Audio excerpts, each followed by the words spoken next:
വിശുദ്ധ ലൂക്ക അറിയിച്ച നമ്മുടെ കർത്താവ് ഈശോ മിശിഹായുടെ പരിശുദ്ധ സുവിശേഷം 8-ാം അധ്യായം 1 മുതൽ 8 വരെയുള്ള തിരുവചനങ്ങൾ.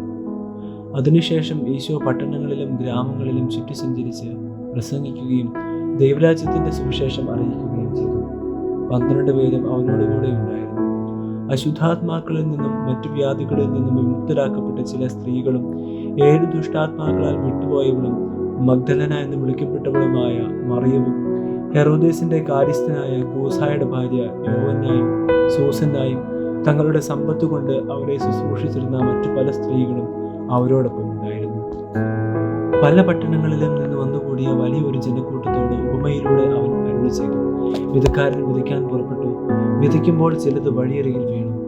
ആളുകൾ അത് ചവിട്ടിക്കളയുകയും പക്ഷികൾ വന്ന് തിന്നുകയും ചെയ്തു. ചിലത് പാറമേൽ വീണു. അത് മുളച്ചു വളർന്നെങ്കിലും നല്ല പിന്നാതിരുന്നത് കൊണ്ട് ഉണങ്ങിപ്പോയി. ചിലത് മുൾച്ചെടികൾക്കിടയിൽ വീണു. മുൾച്ചെടികൾ അതിനോടൊപ്പം വളർന്ന് അതിനെ ഞെരുക്കിക്കളഞ്ഞു. ചിലത് നല്ല നിലത്ത് വീണു. അത് വളർന്ന് 100 മേനി ഫലം പുറപ്പെടുവിച്ചു. തുടർന്ന് അവൻ സ്വരമുയർത്തി പറഞ്ഞു, കേൾക്കാൻ ചെവിയുള്ളവൻ കേൾക്കട്ടെ.